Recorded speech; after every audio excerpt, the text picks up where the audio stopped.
Bom dia, a paz do Senhor a todos, sejam todos bem-vindos. Somos da Quarta Igreja Presbiteriana Renovada de Osasco, Família em Oração. Estamos aqui estudando as cartas de Paulo, estamos vendo aqui a primeira carta de Paulo aos Tessalonicenses. Vou pedir aqui para a irmã Marcinha fazer uma oração para a gente estar começando aqui. Márcia.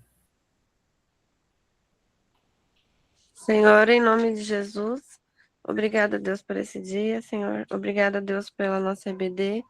Que o Senhor possa estar usando o Marcelino, Senhor, o Edgar, que seja uma aula abençoada, Senhor. E muito obrigada, Deus, pelo privilégio, Senhor, de estarmos aqui participando da EBD, Pai. Que o Senhor possa estar abençoando, Pai. Em nome de Jesus, abre o nosso entendimento, Senhor, e que seja uma bênção, Pai. Em nome de Jesus, amém. Amém. Amém. Obrigado. Obrigado, Márcia. Vamos então estar aqui começando a fazer aqui o nosso estudo. Tem mais alguém querendo entrar aqui? Vamos permitir. Temos aqui o pessoal entrando aqui bastante, isso é muito bom.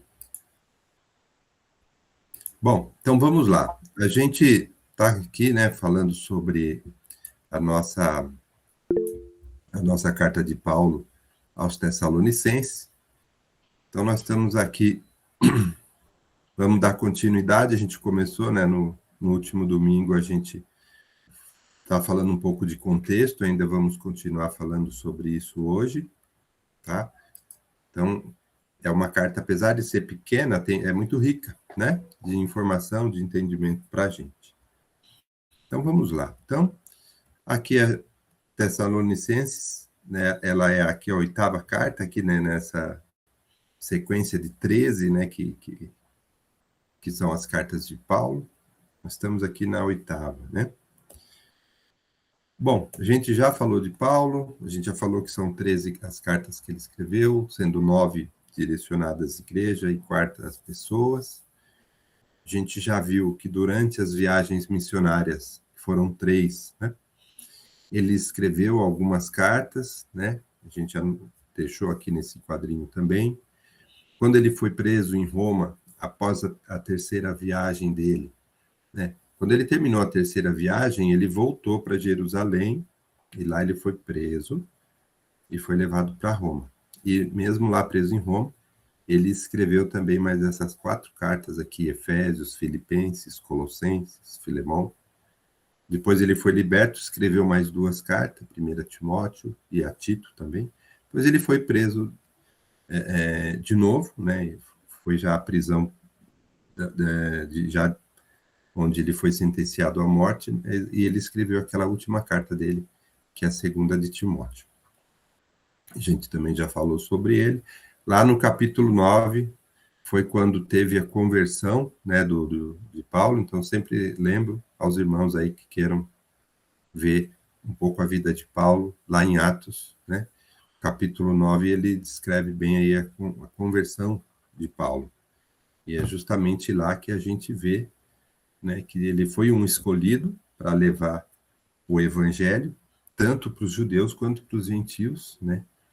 Então, e Deus deixa claro isso nas mensagens lá no capítulo 9, que ele foi um escolhido e que ele ia sofrer, porque não é fácil, né, a gente pregar o evangelho, e a gente vai ver um pouquinho dessa dificuldade da época de levar o evangelho.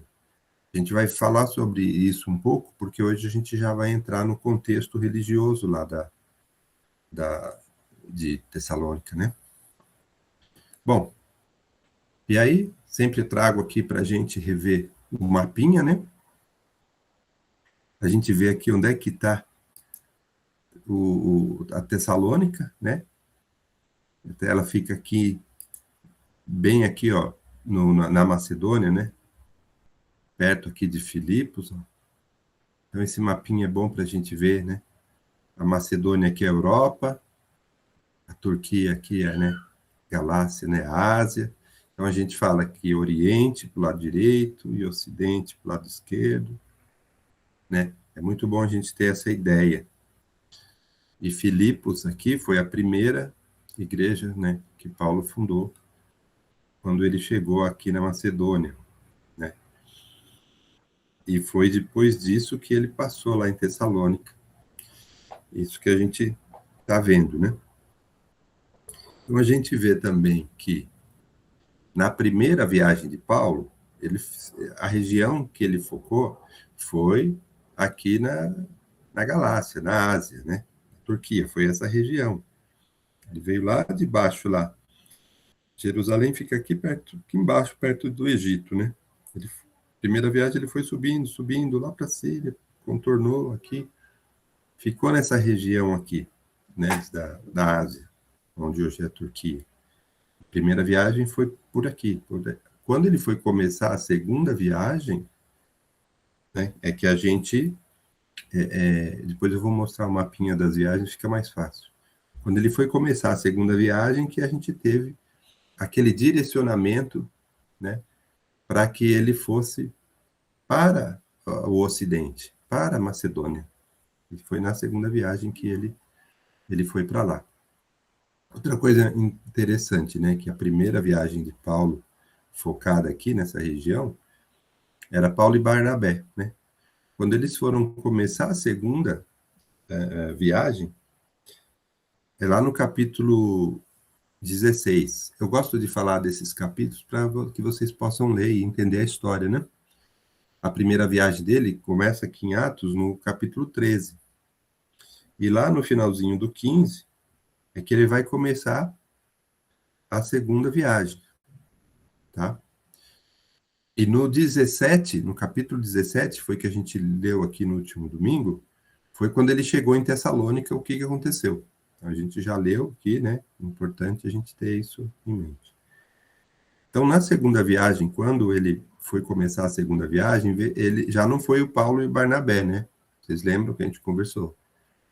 O Barnabé queria levar lá o primo, lá o João Marcos, e Paulo não concordou muito bem, aí ele foi, o Barnabé foi com o João Marcos lá para Chipre, né? Desceu aqui ao sul, né? E aí Paulo escolheu quem? Silas, para ir para a segunda viagem, para ir aqui para Macedônia. Então, quando a gente vai ler a carta aqui, a gente vê Paulo, Silas e também Timóteo.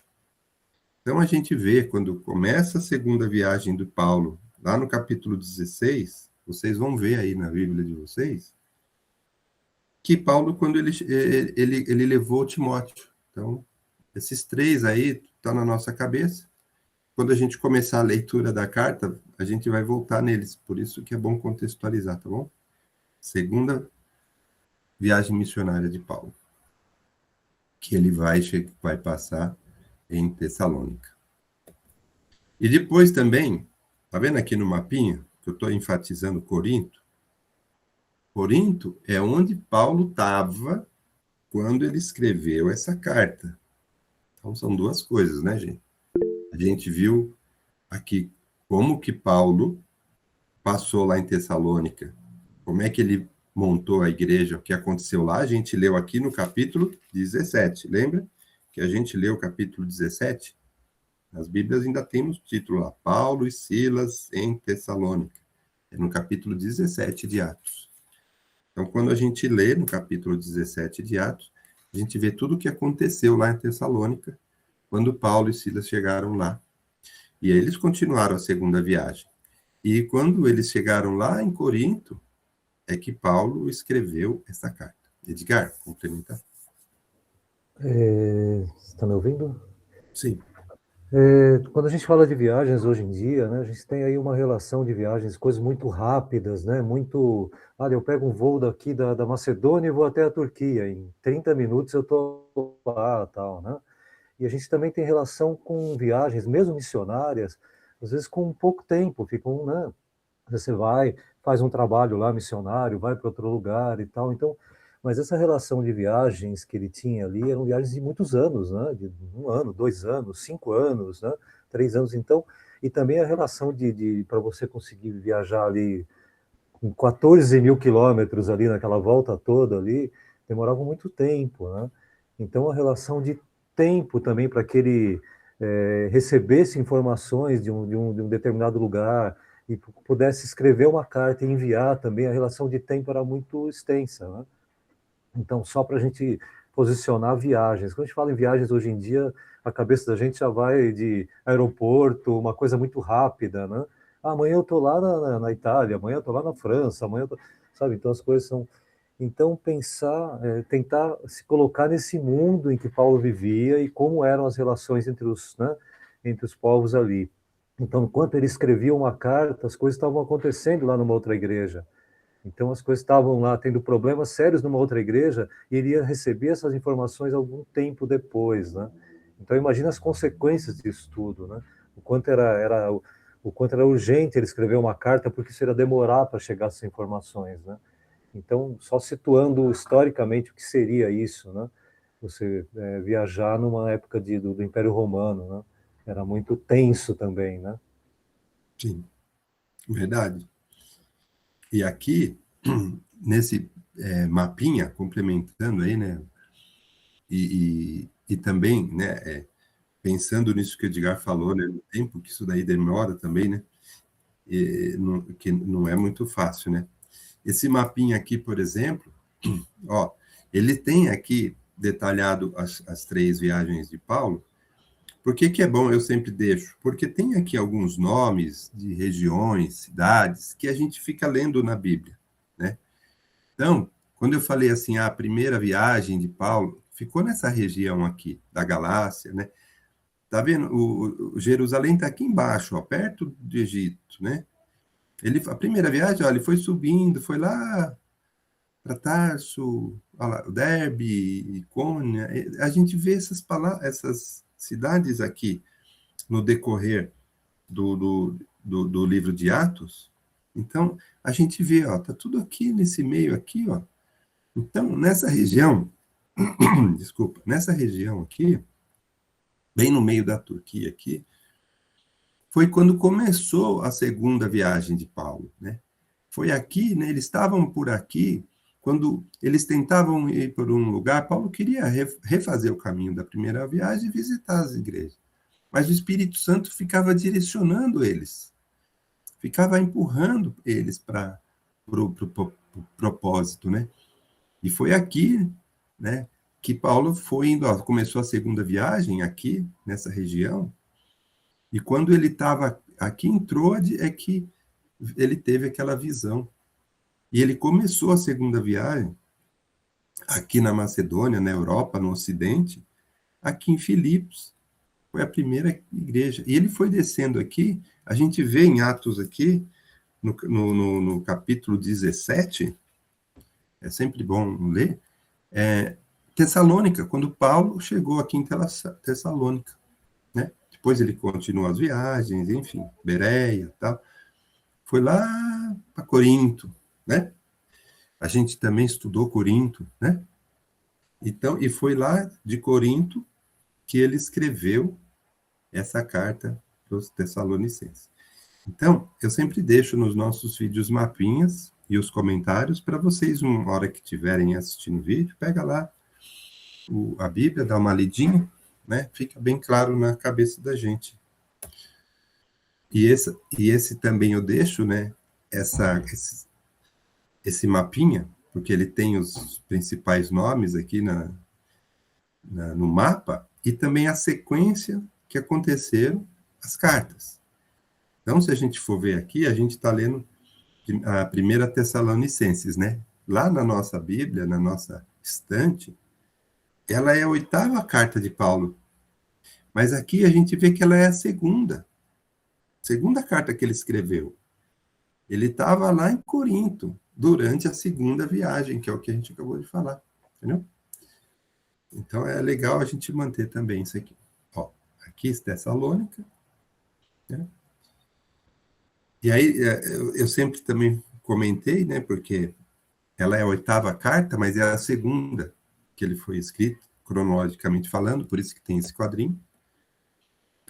A gente falou sobre Tessalônica, a gente já falou da igreja, a gente já falou de geografia, e hoje a gente vai falar do cenário, do contexto religioso, né?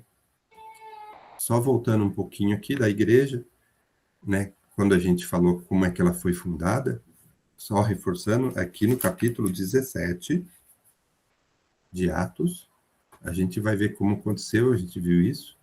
A gente falou que era uma cidade do Império Romano, importante, né? A gente já falou sobre isso. A gente falou da cultura, a gente falou da política, né? Era uma cidade livre, mas ela era do Império Romano, né? Ela tinha autonomia, apesar do domínio romano, mas também era assim, eles tinham uma certa lealdade a Roma para não ter problema, né? Qualquer movimento que fosse uma ameaça política aqui já tinha repressão de Roma, né? Isso a gente já viu. E hoje, o que eu queria mostrar aqui é o contexto religioso. Vamos entender lá de Tessalônica como é que era esse contexto. Nós vamos ver o contexto religioso da Tessalônica. Quando Paulo chegou lá, como é que era? Mas também a gente vai ver, depois que ele saiu, como ficou, né? Então vamos lá. Se alguém tiver alguma pergunta, quiser falar, antes da gente dar sequência aqui, pode falar, tá bom? Se quiser erguer a mão, se quiser abrir o microfone, fiquem à vontade. Já pode chamar que a gente vai conversar. Um de cada vez, né, Marcelino? Assim, É? uma ordem, organizar, né? Um de cada vez, para não ter por confusão. vez, Estou vendo o pessoal muito animado, fazendo fila aí, querendo falar, né? Nesse momento tem que ter calma. Tá certo. Então, vamos lá. Contexto religioso aqui. Então, o contexto religioso, quando ele chegou lá, era bastante diverso. Era bastante diverso e, ao mesmo tempo, desafiador. Por quê? Porque a gente já vai ver por que é desafiador um contexto onde você tem um contexto religioso assim diverso, muita coisa. O que tem ali, né? Vamos ver. O politeísmo greco-romano. O que predominava lá? Adoração de vários deuses do panteão grego e romano, né? Essa adoração de vários deuses, né? Do panteão grego. Panteão aqui é como se fosse o conjunto, o total, né? Aquele conjunto dos deuses, né? Plantel. Panteão é uma palavra, né? Pan é todos, tel, deuses, todos deuses, né? O conjunto de deuses. Predominava ali várias adorações, vários deuses desse conjunto, tanto grego quanto romano. Então, tinham divindades lá, né? Como Zeus, Apolo e outros lá que eram cultuados, né? Então, tinha muitos templos, altares, rituais públicos espalhados pela cidade. Então, a religião fazia parte da vida cotidiana deles lá. Edgar? Não, eu ia comentar só que os gregos, eles tinham 12 deuses que estavam no Monte Olimpo lá, e que isso formava esse panteão que eles falavam, que era esse um conjunto. conjunto de mitos e deuses que formavam um panteão deles, né? Mas eles tinham os 12 deuses principais da mitologia grega, que até hoje a gente ouve falar, né, nomes muito famosos, e a gente até conhece histórias, né, desses deuses, né? Então isso Tem até se filmes, né? perpetuou, né? Filmes, então isso era muito forte para a cultura deles, e também se aplicando hoje, né? Quantas religiões aí tem deuses, né? Quantos, né? Você vai para o Extremo Oriente, Índia, você vem no Brasil também, né? Se você buscar algumas religiões aí, também tem muitos deuses também, né? Então, isso é uma coisa bem até atual, né? Isso não mudou na condição do ser humano, né? De adotar deuses para proteger de determinadas coisas, né? Proteger da chuva, do sol, da enchente, do vento. Então, existe esse tipo de colocação que o ser humano faz, né? Durante a vida, né? E sempre existiu, né? Sim. Ele se apega a algo sobrenatural, ele se apega a algum Deus que possa ajudá-lo em alguma coisa, né? Sim, e eles eram específicos em ter deuses que determinados setores da vida dele, ó, esse Deus cuida das minhas finanças, esse aqui está cuidando do meu patrimônio e tal, esse aqui cuida do vento, né? Esse aqui, da porque tinha muito natureza. calor. Quando tinha muito calor, eles gostavam muito de, isso aqui cuida do vento, porque era importantíssimo o vento para eles, né? A brisa, né? Então, são coisas que faziam sentido na época. Né? Ô Marcelino, Oi. como hoje essas religiões né, que a gente é católica, que tem esses santos que eles falam, santo das causas ligeiras, a santa da, não sei o quê, santa de Virgem, santa da fortuna, é a mesma coisa com se relacionar a esses deuses da Bíblia? Não. Porque você sabe, Não, né, que a igreja, não sei se você já viu, mas eu tive, Santa de Virgem, o Santo Expedito, o Santo das Causas Impossíveis, Santo das certo. Coisas... Tem muitas denominações santos, né? Sim, Então, eu quero saber se esses santos que eles adoram ainda, que o catolicismo adora mesmo, é o mesmo dos deuses do passado, sim? Não. É assim, ó. O conceito é parecido, mas, né? Então vamos falar. Aqui nós estamos falando de outros deuses mesmo, né? O católico ele tem um Deus só, tal. Essa idolatria e o santo tal é para isso, santo tal é a mesma coisa, sim. Vamos dizer assim, a gente, né, tem que entender que o cristão só tem um Deus e é só Jesus.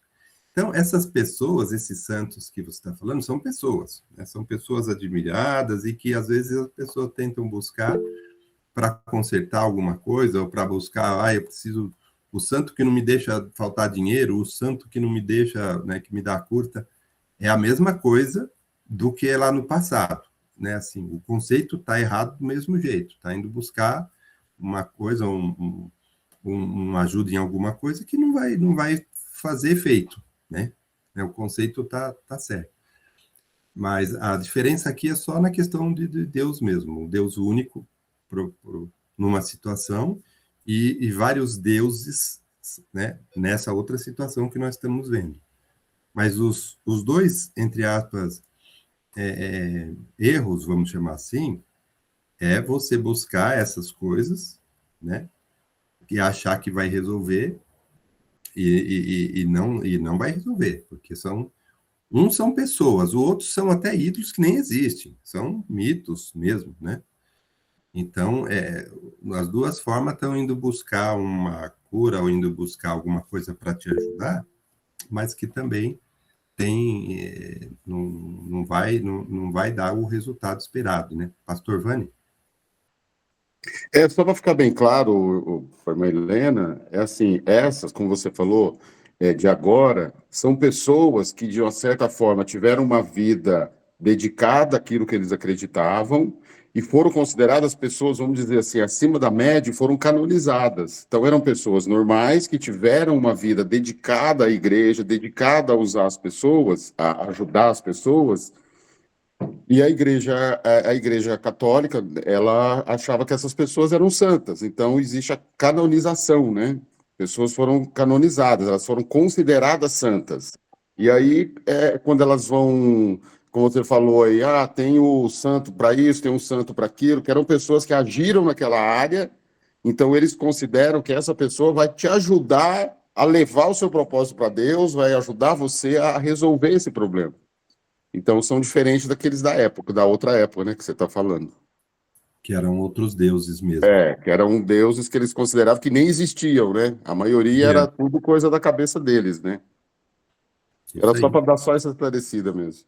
Perfeito. Edgar, complementar? Você tem no Brasil você vai encontrar, né, nos povos originários, lá nos indígenas, você vai ter, eles têm os deuses deles, né?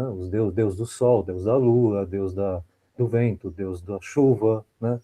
E você vai encontrar em religiões afro também que tem os seus deuses, né?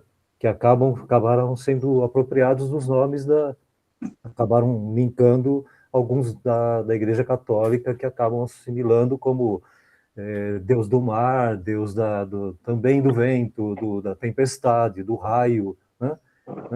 Deus do raio, né? Tem lá Santa Bárbara, né? Deus da tempestade, do raio, tal. Não, sabe? Então acabam se apropriando a isso, né? Questão de sincretismo e tudo, né? Mas os indígenas, né? Que estavam aqui, os povos originários do Brasil, tinham seus deuses, né? E aí a gente acaba sendo influenciado aí pelo meio, né, pela mídia, que fala hoje é o dia de tal coisa, né? E aí você acaba falando, isso é um Deus, né, para eles, e acaba colocando na nossa cultura até, né? Hoje é o dia de tal coisa, né? De tal Deus. Mas a maior parte das religiões, da religião católica, tem o mesmo Deus, né? Só que eles têm esses costumes doutrinários que não são de acordo com os nossos, né? Mas não são deuses, né, para eles, né? Pastor Vani? Peraí, cara.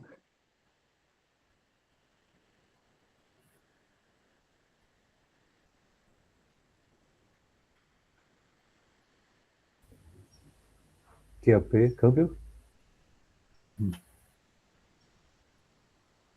E o Vani tá... Ficou mudo. Eu fui tirar a mão aqui e ficou mudo. Acho que perdeu, né? É muita tecnologia.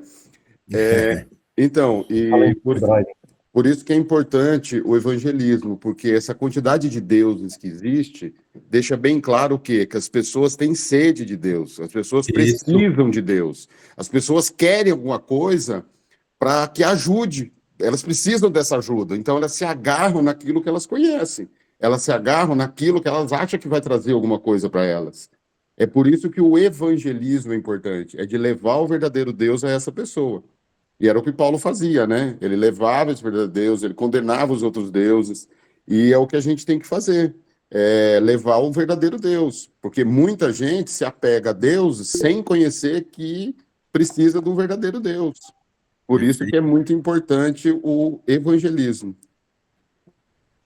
Perfeito. Edgar? Você ter uma relação entre Deus e Deus criou a chuva, né? E não um Deus da chuva. Tem lá o chefe, tem lá os comandados, os gerentes e os coordenadores. Então, você é o coordenador da chuva, você é o coordenador do vento, você é o coordenador do sol. Não. Deus criou tudo, né? Deus criou essa chuva. Ele criou essa maravilha que é um raio, essa maravilha que é um trovão, né? Com as nuvens lá batendo. Então, tudo isso faz parte de uma criação muito maior, né, do que existia um Deus cuidando só do trovão, né? Peraí, mas então tem os gerentes, os coordenadores, supervisores? Não. Ele criou tudo, né? Então, a gente está servindo e está, né, adorando a um Deus que criou tudo, né? E isso tem que ser passado para aqueles que começam a pensar que existem várias, né? Vários departamentos. Vários departamentos nesse... Não, Deus criou tudo, Deus criou, né? E isso é importante passar para aqueles que ainda buscam essas coisas, né? Essas saídas, esse plano B, né? Eu vou adorar o Deus da chuva para parar de chover, né? Não, peraí, né? Tem todo um propósito para a chuva, em excesso ou pouco, ou muito, tudo isso tem um propósito na Terra, né? Exato. E aí, o Deus do Sol também, né, Rosângela? E aí tem aqui, um detalhe importante também. Por que a gente fala que o desafio era grande quando Paulo chegou lá? Então, culto ao imperador também. Uma coisa que interessante, Vou ler aqui, forte presença do culto ao imperador romano. Então, era uma cidade livre, mas tinha o domínio romano, né? A gente falou aqui. Então participar desses rituais aí de culto ao imperador era um sinal de quê? De lealdade política, né? Então, é que aqui já está misturando, sim, a política com a religião. E aí, o que acontece? Você participando, você está, né, com lealdade a Roma. E se você se recusar a participar desses rituais aí, um culto ao imperador, você pode levantar uma suspeita, então você pode ser perseguido, né? Então, era um contexto que você vai chegar lá, né? O Paulo vai chegar lá, então, e nesse contexto, eu até coloquei aqui, isso criou uma tensão com os cristãos, por quê? Porque eles afirmavam que só Jesus é o Senhor. Então, quando você vem num contexto desse, fala, peraí, gente, a verdade, vem cá que a verdade é essa, você está num contexto ali que não é muito fácil, né? Então, vai gerar perseguição? Vai, por quê? Porque olha só o ambiente que Paulo está encontrando lá quando ele leva o evangelho. E digo até mais, né? Às vezes a gente vê aqui na Bíblia que naquela época era muito mais complicado do que agora, para a gente aqui no nosso mundo, tá? Hoje a gente tem uma liberdade religiosa maior, apesar dela estar sendo, né, estão querendo criar umas dificuldades aí atualmente para a nossa, né, divulgação do evangelho, mas a gente tem hoje uma liberdade maior do que na época, a gente tem acesso às pessoas e condição de divulgação maior do que na época. Também, né, do mesmo jeito que a gente tem facilidade, mais facilidade de comunicação agora, tanto de levar o que é certo, como também tem a dificuldade do que é errado se espalhar também, né? Tem muita coisa se espalhando que está fazendo mal para a sociedade com uma velocidade altíssima. Por quê? Porque essa forma de comunicação hoje, como disse o Edgar, ela é bem diferente daquela época. Mas o assunto continua o mesmo. Então, esse contexto que Paulo encontrou lá vai trazer essa dificuldade. Aí, o que mais que tinha lá? Que a gente, além do culto do imperador, é uma coisa importante a gente dizer aqui.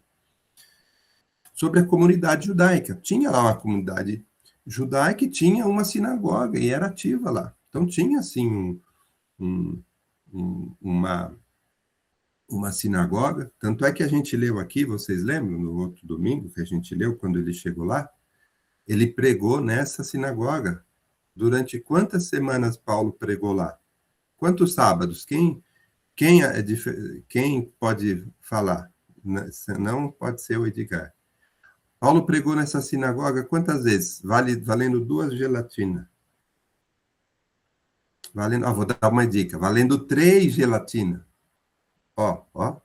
Quantas vezes Paulo pregou lá? Valendo 3 gelatinas. 3! Ganhei, então, 3. Pregou 3 vezes. Isso aí. Boa. Então, ainda tinha mais uma de morango. Aí, 4. Não, só 3. Então, Paulo pregou 3 vezes lá. Então, nessa sinagoga, ele já começou ali. Começou na sinagoga, tá? Então, o que acontece? E esses judeus, né, que essa comunidade lá, eles estavam seguindo, né, a lei de Moisés e aguardavam a volta do Messias. Então, Paulo chegou lá para falar. O Messias chegou, né?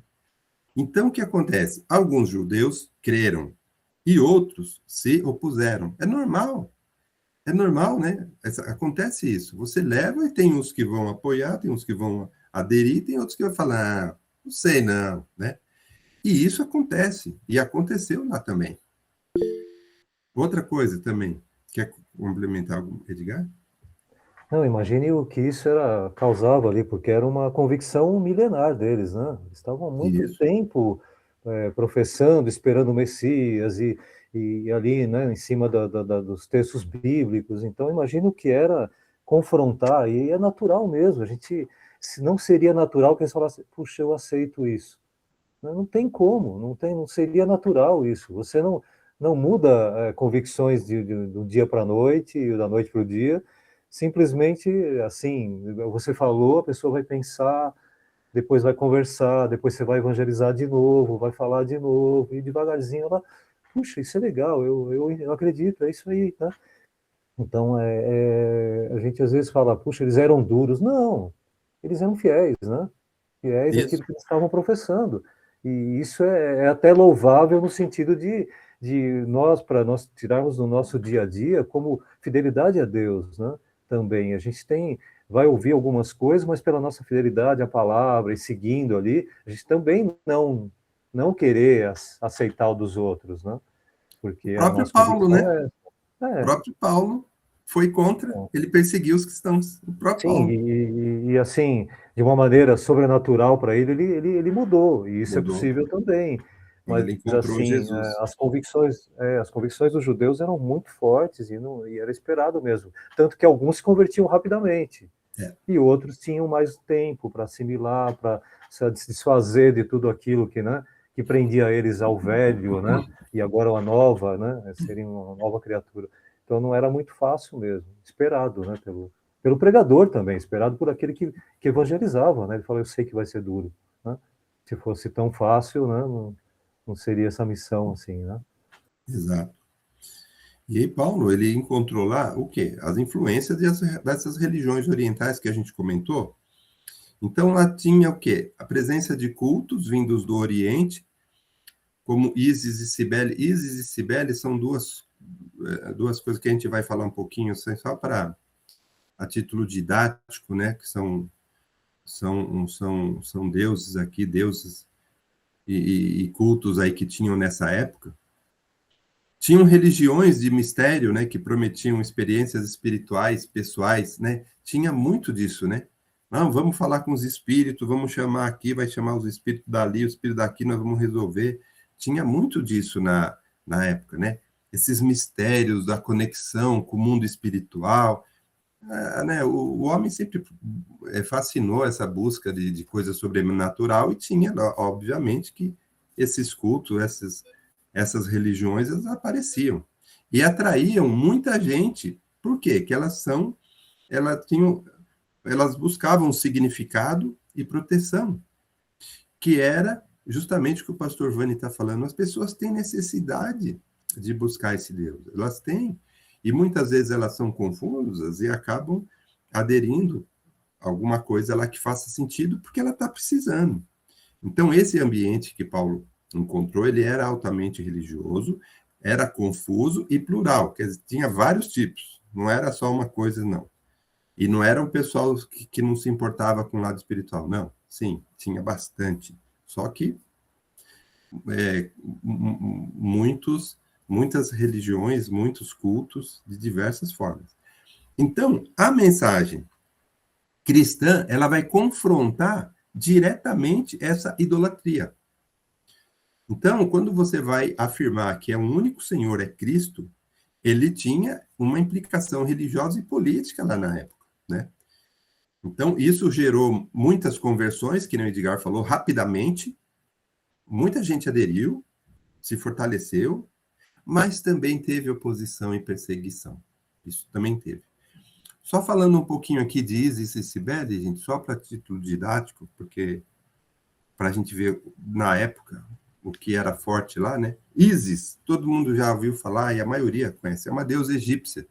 Então aqui a gente deu um exemplo de uma deusa egípcia e Cibele, que é uma deusa frígia. Então a gente tem o Egito lá embaixo, lá na África, né? Pertinho ali da Ásia. Então a gente pegou aqui o exemplo da Ísis e lá em cima, lá na Galácia, lá na região da Frígia, tinha a Cibele, também era uma deusa. Deixa eu tirar esse avisinho aqui da tela para não atrapalhar. Só para título didático, né? A Ísis é uma deusa egípcia do Antigo Egito, ela era uma divindade importante, e o culto a Ísis, ela se espalhou pelo Império Romano, de Londres até o Afeganistão. E o papel dela era uma deusa de magia, de maternidade, de fertilidade, da cura. Então, ela era vista como uma protetora, né? Uma mãe amorosa, uma legisladora. E aí, os cultos, né?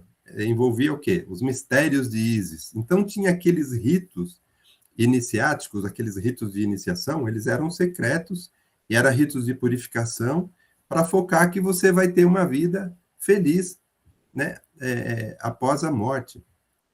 A gente tem lá no Egito, a gente ouve, a gente vê o pessoal mumificando, mumificando, né, os faraós e tudo mais. A gente vê aquela preocupação que eles tinham lá no Egito depois da morte, né? Então eles queriam fazer alguma coisa para garantir que lá na frente vai ter um outro lado feliz. Às vezes eles até enterravam junto. Ó, vamos enterrar esse ouro aqui junto aqui, porque se o cara precisar lá do outro lado, ele vai estar bem, né? Vai ter um dinheirinho para gastar lá. Não tinha uns cartãozinhos com saldo para pôr ali também, senão eles colocavam. Então, eles tinham assim, né?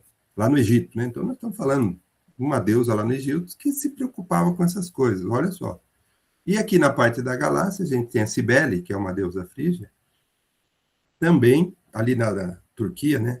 Que era conhecida como mãe das montanhas, ou grande mãe, né? Tipo a mãe natureza, que o papel dela era da natureza mesmo, era da fertilidade, da vida selvagem. Então, ela era adorada como uma mãe de tudo, mãe dos deuses, mãe dos humanos, dos animais, enfim. E tinha alguns ritos também Era ritos, assim, estáticos e orgíacos, por vezes, emocionais, frenéticos, aquele negócio de transe, sabe? Todo mundo meio em transe, e que eram realizados nos topos das montanhas, com tambores e música alta. E os sacerdotes eram eunucos. Eu trouxe esses dois exemplos só para a gente ver como que era nessa época, né, o contexto, Edgar. Não, eu ia comentar sobre isso, mas aí já na sequência já veio falando sobre isso, duas tidas, né, como deusas ali da mitologia ali, associada à maternidade, né, a mãe, né, a você ter um cuidado de mãe, né, então eles tinham muito essa coisa ainda, né, que isso ainda reverberou e chegou até os dias de hoje como você ter uma espécie de deusa que é mãe, né? Então isso acaba gerando você ter uma devoção a algo que te protege, né? No sentido maternal mesmo, né? É como esse aqui é o pai de tal coisa, então ele te protege. Essa aqui é a mãe, né? Então ela gera algumas coisas, mas também gera a questão de confiar, de estar protegido pela mãe, né? Então isso veio por várias gerações, como até em algumas outras religiões, não só na questão da mitologia, de estar associado à mãe, a algo que te protege, né? Ou pai, o Deus pai ou a deusa mãe, né? Então isso está muito associado, né? Até nas culturas indígenas ou nas afro também tem muito a questão também da mãe terra, da mãe. Passou uma moto aqui dentro. Da mãe terra, da mãe da natureza, né? Da mãe. Então isso tudo é uma questão mesmo para se sentir protegido, né? Então o ser humano parece que ele tem essa necessidade de se sentir protegido por algo não palpável, mas algo que está tomando conta, né? E isso já existia nessa época para os gregos, né? Então isso não é uma coisa nova para a gente, né?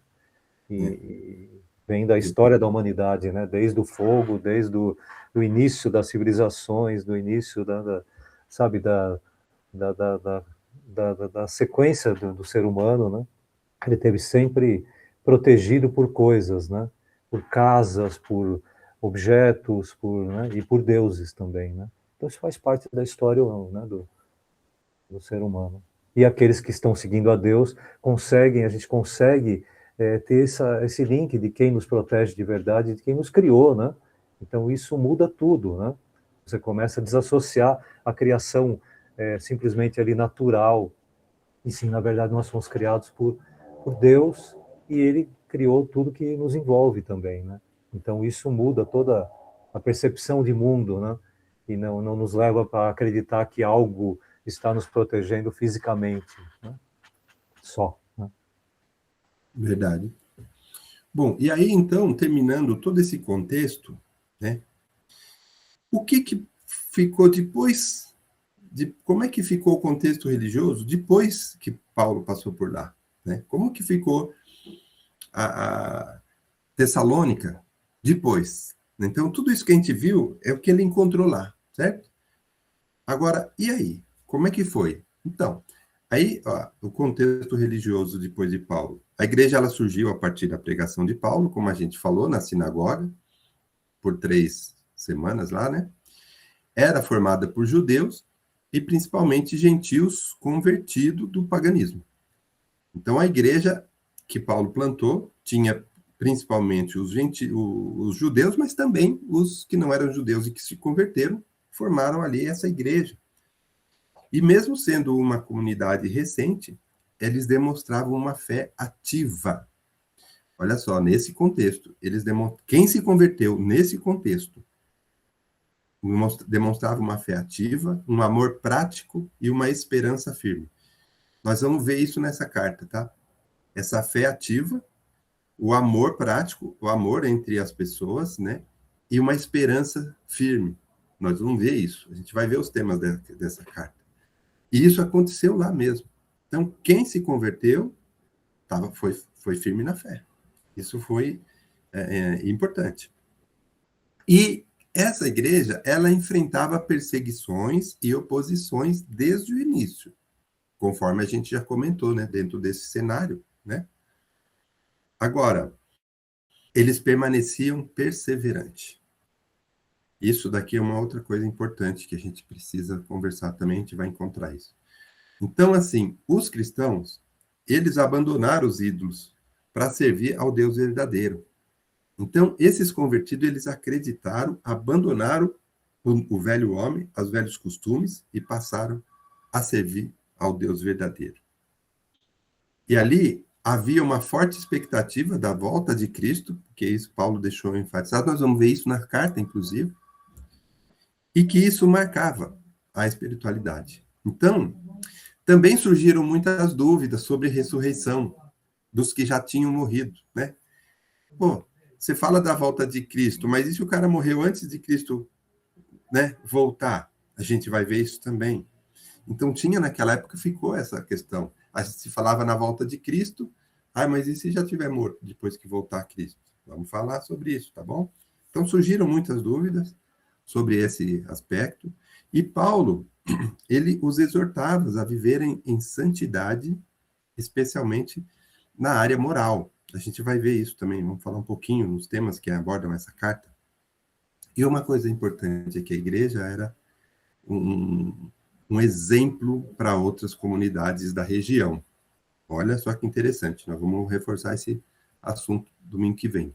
Bom, em resumo, essa igreja era jovem, era fiel, mas estava num processo de crescimento e amadurecimento espiritual, tá? A gente vai ver, começar a leitura, vamos ver agora o conteúdo da carta, né? O último ponto nosso aqui é ver o conteúdo da carta, os temas abordados. Só que só faltam 4 minutos, então eu vou passar aqui. Pastor Vani, você pode fazer aí as considerações finais e orar para a gente encerrar, que só falta 4 minutos. Amém. Amém. Vamos fazer rapidinho, né? Senão não dá tempo. Se você pensar, hoje em dia não está muito diferente daquela época, né? O pessoal ouve, não quer saber, o pessoal quer seguir aquilo que faz bem para eles, que eles acham que faz bem, que é o certo, né? Temos aí pessoas adorando tudo que é coisa, né? Então não está muito diferente, né? Daquela época. A única facilidade, a única coisa que a gente tem mais facilidade em levar a palavra, né? Porque nós temos a internet, como você falou, para eles tinha aquela dificuldade, né? De distância, de demora, até ele escrever a carta e a carta chegar onde tinha que mandar. Hoje você faz uma chamada de vídeo na hora, o que está acontecendo aí? E você resolve o problema.